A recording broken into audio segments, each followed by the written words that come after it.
Здравствуйте! Здравствуйте и процветайте, дорогие человеки Земли! Тема сегодняшнего видео посвящена картофелю Вивиана.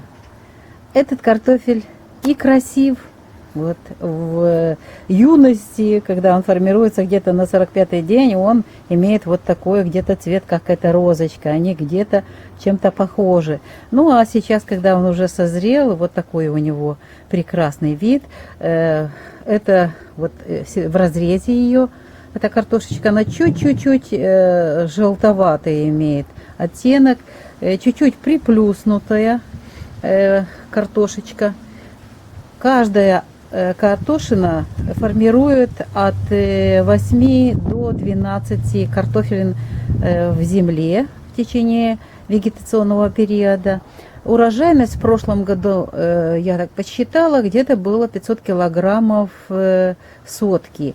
А в этом году урожайность чуть-чуть меньше, и это связано с почвой. И я вот обещала рассказать о том, что есть нюансы выращивания этого картофеля. Мы снимали 19 августа и рассказывали об этом картофеле, но сейчас я хочу более детально остановиться именно на этом нюансе и на особенностях выращивания картофеля Вивиана. Он занесен уже в Госреестр Украины, и выращивают его уже не только отдельные огородники, дачники, но и фермеры, а потому что он очень хорошо хранится. Потому что он вкусный и очень ранний. Ранний, на 40-й день можно уже первый картофель доставать из-под куста, оставлять дальше растение, чтобы оно наливало другие плоды.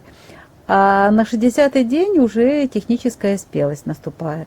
Картофель Вивиана замечательно хранится. Единственное, что если очень тепло в погребе или в подвале, то немножко прорастает. Ну, как и другие картофелины, которые у нас есть, они тоже самое имеют такую тенденцию в тепле и при влажности высокой прорастать. Но вот немножко прорастали они у нас. Дважды пришлось обламывать росточки в прошлом году, зима 2017-2018 года. Практически у этого картофеля все плюсы. Плюсы в устойчивости против заболеваний. Фитофтора его практически не берет. Другие заболевания тоже выстаивают этот картофель. Его создали немецкие селекционеры, компания Европлант. Я думаю, что селекционеры хорошо потрудились, и им нужно выразить благодарность, потому что когда этот картофель копаешь или где-то сапаешь, и его немножко повредил, у него создается такое на том месте пленочка, что он дальше не портится. То есть он устойчив к механическим повреждениям. Это тоже очень важный плюс. Крахмал у него до 15%. Хорошо в борщах.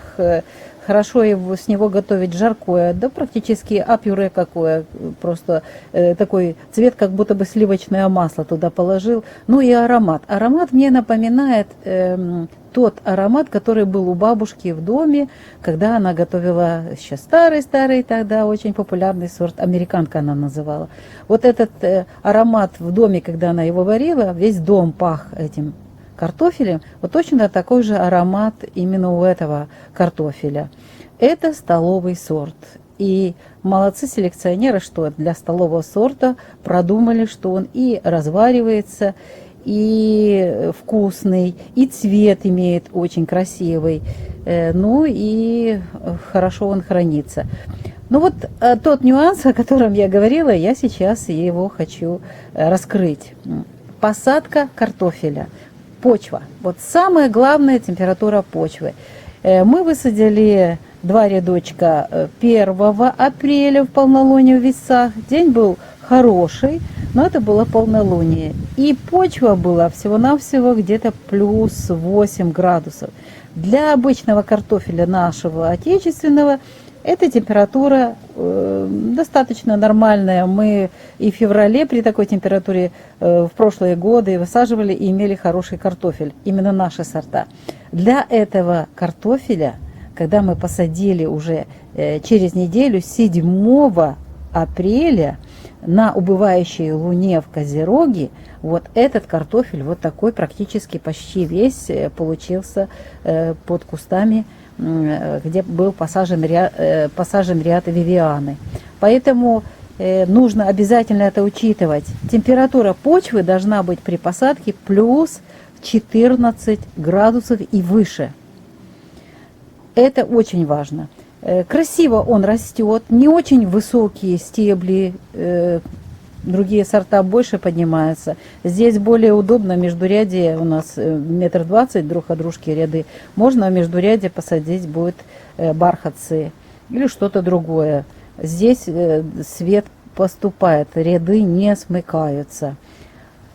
Вот такой сорт столового предназначения. Это ранний сорт, очень ранний, вкусный. Как раз он подходит для тех периодов, которые наступают у нас вот в ближайшие годы. Это мини-ледниковый период, когда будут короткие летние периоды. Ну вот мы уже попробовали в этом году на себе это лето, которое очень поздно, весна практически приходила, так и не дошла, но вот так сразу резко началось тепло с зимы, с морозов, поэтому нужно будет учитывать этот момент, ждать, когда прогреется почва, желательная посадка, убывающая луна, Козерог, Телец, и вот тогда можно получать урожай. Ну и при посадке выдерживают ту технологию, о которой я уже рассказывала в фильмах на днях. Наша технология, она уже отработана, это сидераты, это древесная зола, органическое удобрение куриного помета, обработанный, курник называется, обработанный, специальная технология производится в Украине. И потом, естественно, обработки, уход, просадки, окучивание. Окучивание обязательно, потому что он формируется как раз так вот по кругу. И если не окучивать, то, конечно, будет снова же у нас картофельная моль его повреждать. К сожалению, еще не вывели такой картофель, которому не по зубам вот этот вредитель. Картофель Вивиана.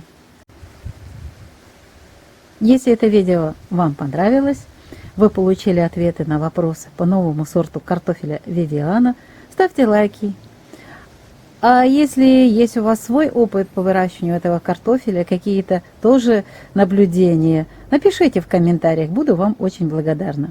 А я, Раиса Горяченко, желаю вам удачи и возможности получения вот таких новых сортов, которые нам помогут получать второй хлеб, вот эти наступающие природные лета короткие, которые грядут в ближайшие годы.